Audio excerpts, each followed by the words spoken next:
I had 1 50 years in any particular profession is a long time, especially this one.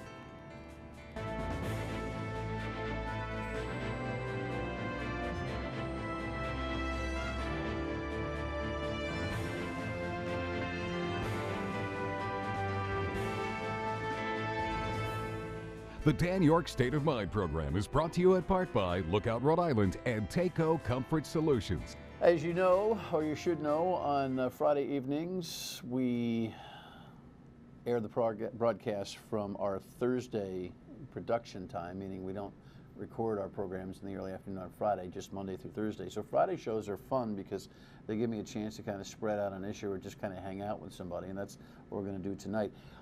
You're seeing this originally on at 7:30. Our midnight shows over the last couple of weeks have been preempted because of World Cup soccer on the Fox network. We will be back at midnight. We have not been blown up there. And my guess is that based on the nature of this show, you'll probably see it more than once, only because it's one of those, human interest, quality of life conversations. So welcome aboard My State of Mind.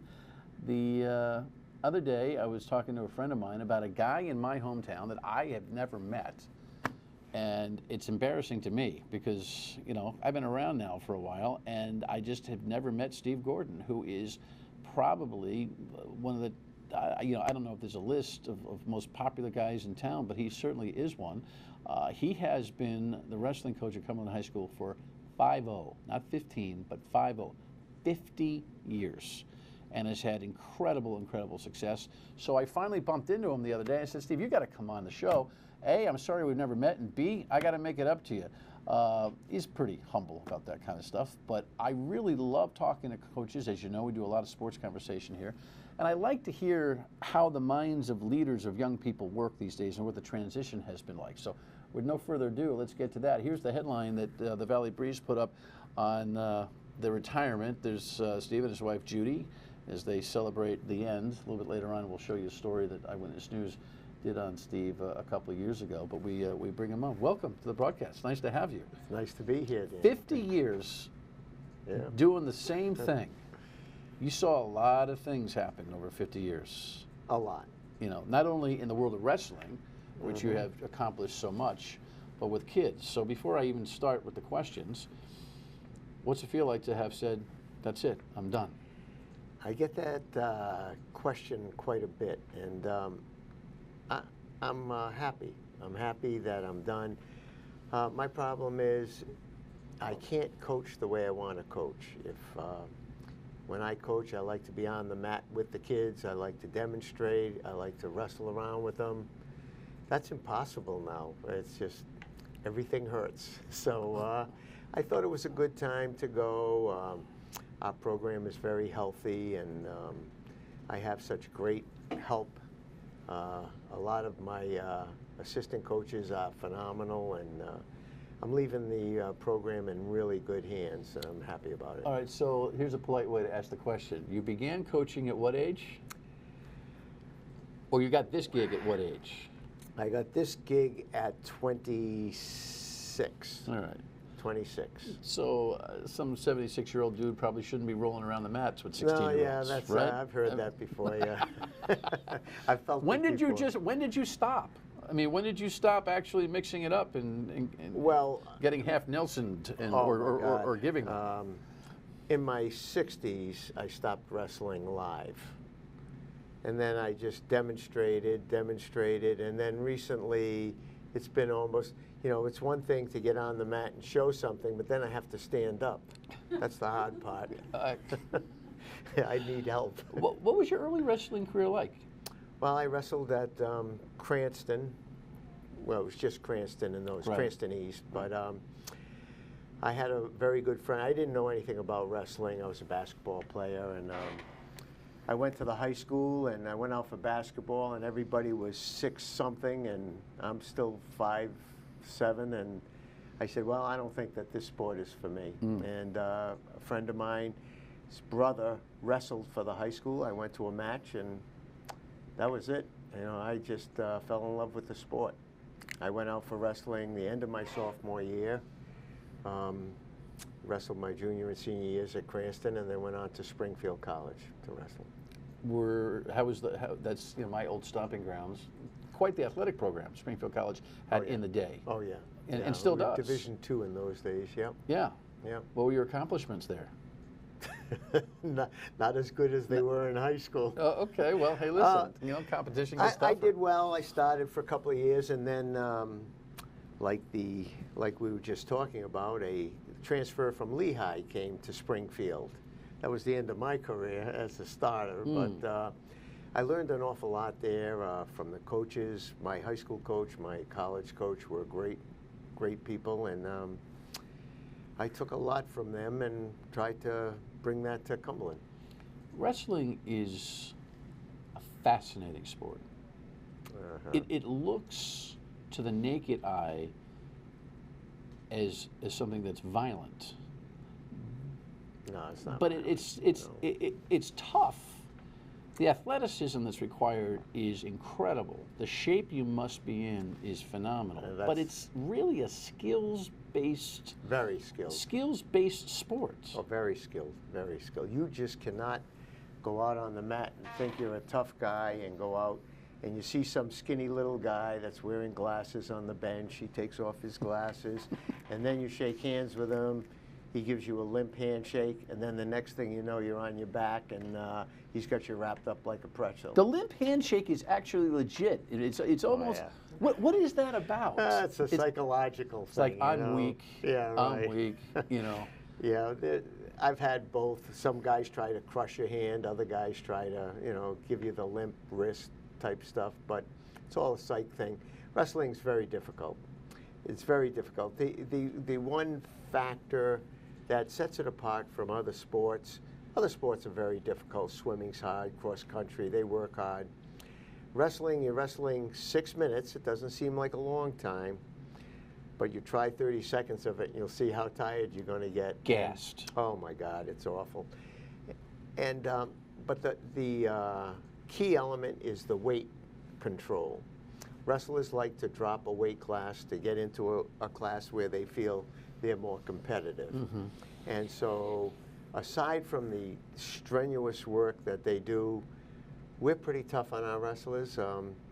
We work them very, very hard, but it's because we want them to be ready to mix it up with their opponent, because their opponent is working just as hard, maybe, and we hope not, but they have to control their weight, so they have to control their diet, and most wrestlers, if they do it the right way, don't have a problem.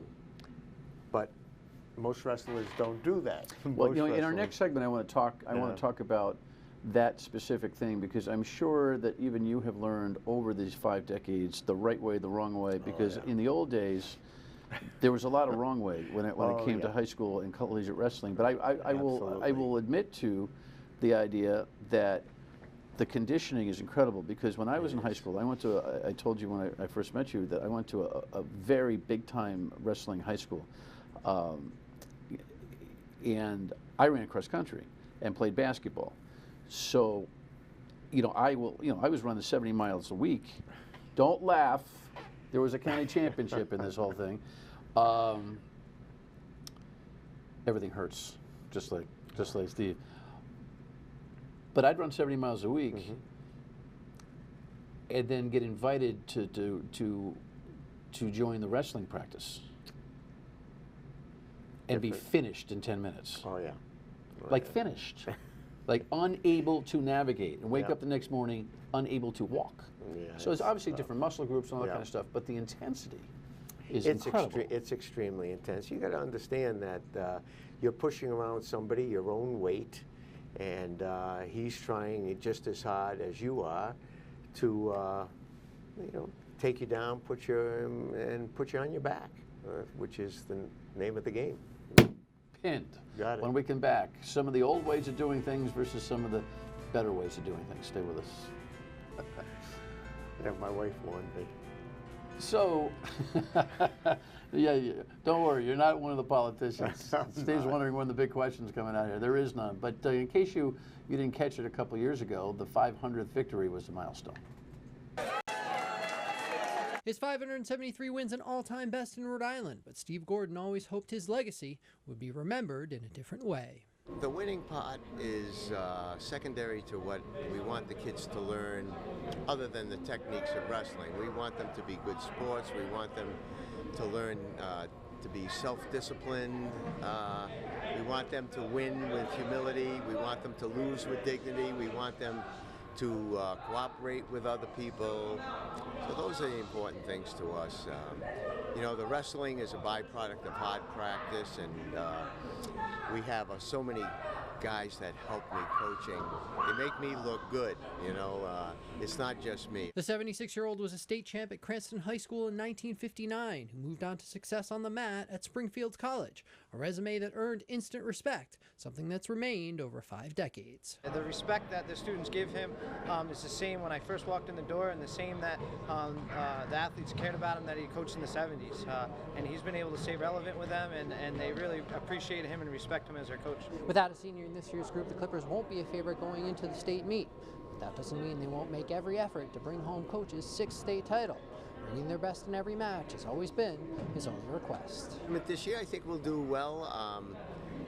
Is there a chance we can win it? There's always a chance you can win it.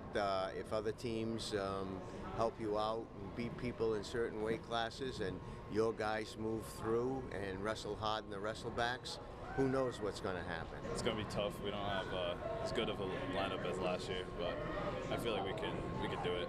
We just all wrestle tough. That would mean a lot to me, and I'm sure it would mean a lot to Coach. That's the plan. Hopefully we can succeed. He's been working hard at what he does. It'd be nice to get a 6th win under his belt, and you know, I think that's part of the reason we've been working so hard this season, is because we all want to send him out right with, you know, another big win. How did it go? We were 3rd. I didn't expect to win it. Yeah. By the way, I got some of that swag now, so I'll be wearing that. I'll be wearing that shirt proudly around town. Obviously, the kids are very devoted to you. This will be their first season coming up, you know, without you. That's going to be. You going to go? Absolutely. I wouldn't miss a match. Okay. I wouldn't miss a match. Talk to me about what it's like to develop these kids and how they've changed over time, or have they? Well, I kind of expected that question, and what's changed is the fact that the kids, there are a lot of different distractions now. Obviously, the Facebook, the cell phones, the computers. That's a problem, I think, that we're having. Are the kids different? No. I mean, I have kids that have worked just as hard this year as they did back in the 70s and 80s. That they work hard. Wrestling is a tough sport. You don't go out for wrestling to loaf and socialize with your friends. When you go out for wrestling, you got to be prepared to work hard. You getting the same numbers? No. No, because wrestling's a difficult sport, and I don't think that there are a lot of kids that just maybe don't want to put forth the effort. So while you say, so when you tell me the kids are the same, are you painting it with a positive brush, or is it the kids who compete are the same? There just aren't as much kids who want to compete. That's exactly right. Okay, why do you think there's more kids that don't want to compete anymore? Is it because we've coddled them, because they got to be the star? Is there that in there? There might be a bit of that in there. I try to be a little more diplomatic. You know, I mean, wrestling isn't for everybody, and it is a lot of hard work. I've found that some wrestlers, especially the big guys, don't like to go out for wrestling because the focus is on them. It's not like football where you can stay in the line and you know, you can kind of get lost in there. When you're out there wrestling, it's just you, your opponent, and the referee. Well, isn't it the case, Steve, in individual sports? Like, my kid was a swimmer in high school, and I used to tell her, hey, listen, the great thing about what you're doing, like when I was a runner versus when I was on the basketball and baseball teams, the politics of team sports sometimes come into play, and you can create an excuse for your own performance, it seems to me. By saying, well, you know, I should have and I could have, but you know what? The clock doesn't lie in running and in swimming. That's true. The clock is the same for everybody, and what happens on the mat, one-on-one, is, I mean, there might be a referee decision every once in a while that impacts the outcome, but for the most part, It's mano y mano. Absolutely. Right? Absolutely. There's a lot of accountability that comes along with that. That's true. I think kids get nervous about that kind of stuff. I had one boy years ago. He was a stud. I mean, the kid was outstanding, and he came up to me. He says, "Coach, I have to quit. I cannot take this." He was so nervous every time he went out there on the mat. It wasn't worth it to him. He was just too nervous. He was good, but that's what happens sometimes. You lost that one. You couldn't figure out I couldn't. how to change that. No, I couldn't. That dynamic. No, we tried. We tried. He won the JV state championship. He was starting varsity, and a lot of pressure. We were getting a lot of people at the matches. We have great fans. Well, you're a legacy program. You've made it that way. Yeah. Right? We've had a good it's a good program. I'm proud of it. But I think it's just fascinating. I could pick your brain all day and talk shop. In that I don't know much about the mechanics of wrestling. I've always been a fan of it. Again, I went to a high school with Olympians who. Gene Mills is a guy that went to my high school who was an Olympian. Actually got screwed. Jimmy Carter said, "We're not going." Yep. You know, and we used to pack the gym. You know, spotlights in the introduction. I mean, we'd get down to heavyweight against Passaic Valley or something like that. It was like at the end of the world. So it was big time stuff. But the wrestling guys are always they came in all shapes and sizes and dispositions, but they were mentally tough as nails. Yes. And you had to be. You have to be. Do you build that, or does it come instinctively? I think that it comes instinctively. You try. I think some kids learn it. They learn it because if they don't learn it, they get slaughtered out there on the mat. And so they're either going to stay with the program and toughen up and when I say toughen up, I don't mean lift weights and do this. We all do that. That's the easy part. It's the mental exercises that really and allowing for failure. Oh, yeah. Learning from failure. Oh yeah. Right. Yeah. They have to fail. We all fail. We've all gotten beat. I've had some great wrestlers that have been beaten, and they take that loss, they go back to the practice room, and they say, okay, how do I reverse that? How you get these kids in shape is a phenomenal thing. Wrestling, I think, has gone through some hard lessons. Steve will talk to us about that. Maybe offer some advice for how to keep your kids in shape. Stay with us.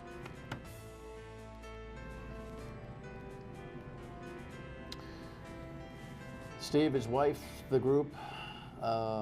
I'm sure it'll hit you come first day of practice. Absolutely. That's going to be That's when it will hit. That's going to be a boom, exactly. Right? Yep. But what else you want to do?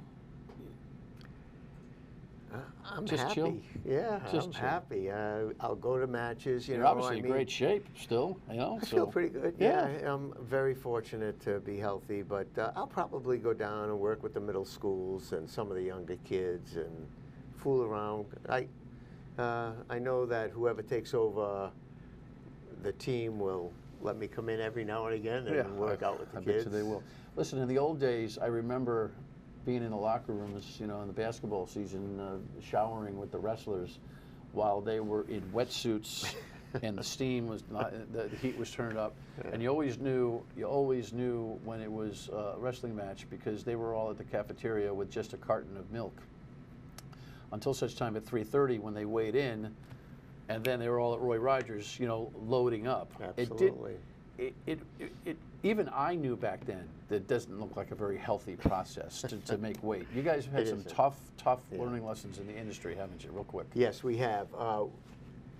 Back then, there was nothing to stop a kid from losing 20 pounds, 30 pounds. Now, with today's new rules, we have skin fold tests and specific gravity tests. So to make sure that you're hydrated, and then a physical therapist will come in and do a skin fold. And with that skin fold, you take measurements on the body, and it tells you what weight the lowest weight you can go at 7% body fat. I got to take that test. I don't think they've got a clamp big enough, to be honest with you, but I don't know.